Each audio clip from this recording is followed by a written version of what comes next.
The West Australian Premier has been caught on camera in China criticising the Shadow Defence Minister Andrew Hastie.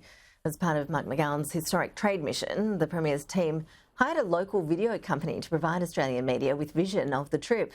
The latest video, sent back by the Premier's team from a business lunch in Beijing, captures Mike McGowan openly discussing his views on how federal Liberals have handled the relationship with China, while seated in the immediate vicinity of Australia's ambassador, Graham Fletcher. Mike McGowan is heard praising the former Finance Minister Matthias Cormann, but he's reignited a war of words with Andrew Hastie over his hawkish views on China, with some colourful comments claiming the Shadow Defence Minister took Cold War pills at birth.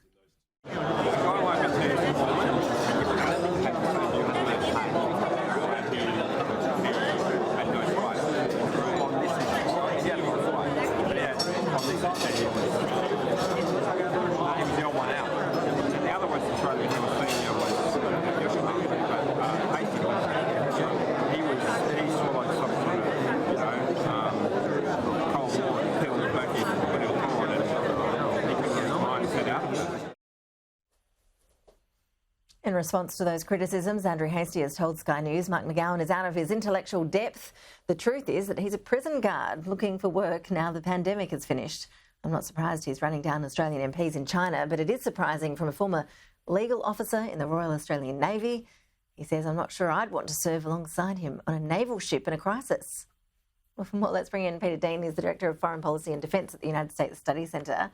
Peter, what did you make of this? Should Australian politicians make an effort to be on the same page when it comes to defence and foreign policy issues when they're on these sorts of trips overseas, particularly in China? Do we need a Team Australia approach? Look, I think we do, but I think what you're really seeing is the difficulty of policy deliberations vis-a-vis China that we're having here in Australia. We have two politicians with different views on how we should handle China. And I think this is also largely reflected by the different roles in government. We've got a state premier who's isn't responsible for national security and defence, who's very much engaged about the economic relationship with China, and of course a federal shadow minister who sees this through the prism of foreign and defence policy, foreign interference, and of course broader security issues. And I think this is really reflective of the ongoing debate we're having in this country between different constituencies.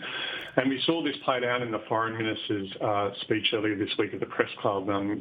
She's been very clear where she talks about we need to cooperate where we can with China and disagree where we must, but always engage our national interests. And what I think we're seeing here is a bit of a divergence on interpretations of those national interests between a state premier who wants to maximise profits and economic engagement for his state and jobs in Western Australia, as I said, versus a shadow defence minister, a federal minister who's looking at this through a different prism.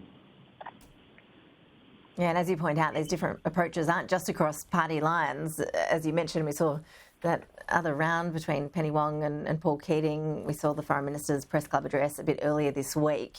We know that in recent weeks, Paul Keating has been arguing that this plan to spend up to $368 billion on that fleet of nuclear-powered submarines via AUKUS is the worst deal in all history, in his words. Penny Wong argued the other day that the former PM's diminished himself over those comments. Where do you land on this? I mean, does the former PM make any valid points, taking away the personal attacks that we've seen along the way?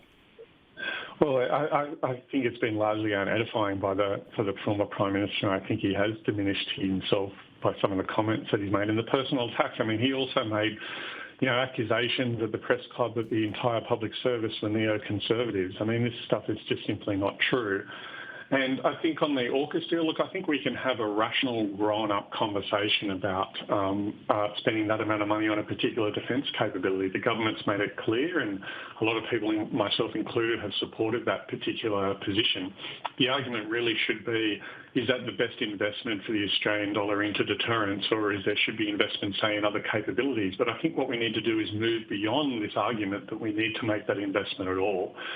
Paul Keating's basically presented a position around China that is very reductionist in its approach. It basically says we would only need to worry about China if it directly attacked Australia, and that's simply not the case. And I think the Foreign Minister, in response on the press club, put out one of the best speeches by a Foreign Minister in a long time. She was very clear that Australian foreign policy and strategic policy is about averting war and maintaining the peace. It's about shaping the region. But most importantly, she said, it's also about avoiding a region that is closed, that is hierarchical, and where she said the rules are dictated by a single major power that suits its own interests. And what she said there without saying it is she's talking about China, that what we don't want is a closed hierarchical order in our region that's run and dominated by China. It's really clear that virtually all the other states in the region see this as the same thing. And what the Prime Minister made really clear is what we need to do is reject this kind of G2 US-China reductionist approach that Keating and others have taken to this particular issue and think about it as a more broader strategic competition that's happening on in the region. And underpinning that is what she said the government has to do is contributing to the regional balance of power. That was very clear and very direct in her speech. In fact, this notion of a balance of power is in the title of the speech. And what they're really saying is that we have to have our diplomacy supported by military deterrence. If you want to be able to go out there and engage in the world, to agree with China on some things, to disagree where we must, and to maintain Australian sovereignty and support a region built on rules and laws where large countries don't determine the fate, as she said, of smaller countries, we need this backed up by significant military capability and levels of deterrence. And we've seen the massive modernisation of the Chinese military in the region over the last 20 years, some of the largest in human history, but is not clear and it's not transparent and it's not being done openly. And it's been very prudent of both the former government and the current government to indicate investments in agreements such as AUKUS. And as we'll see by the look of it next week with the release, what looks like next week of the release of the Defence Strategic Update, what the government is going to do in the shorter term. AUKUS is a very long-term, multi-decade investment into deterrence and defence capabilities. In the shorter term, that's what the Defence Strategic Review is going to be about. And by the look of it, that should be released before the end of the month. Okay, well, we'll hear more about that next week, no doubt about that. I just want to ask you, when we look at capability and China's capabilities in particular, the Washington Post published some of a leaked US military assessment, and it's suggesting that the Chinese military could soon be deploying a high-altitude spy drone. The report suggested that it travels at least 3 times the speed of sound. How would something like that impact China's ability to conduct surveillance operations? Well, it would be a massive boost to the Chinese ability to conduct surveillance both around the region and more broadly. And hypersonics is one of those interesting areas. If you look at the AUKUS agreement, and we've been very focused on AUKUS around what they call Pillar 1, which is the nuclear submarine program. It's often overlooked that there is a Pillar 2 to AUKUS, and this is advanced military capabilities, and there's 9 areas listed in that particular grouping, of which hypersonics is one.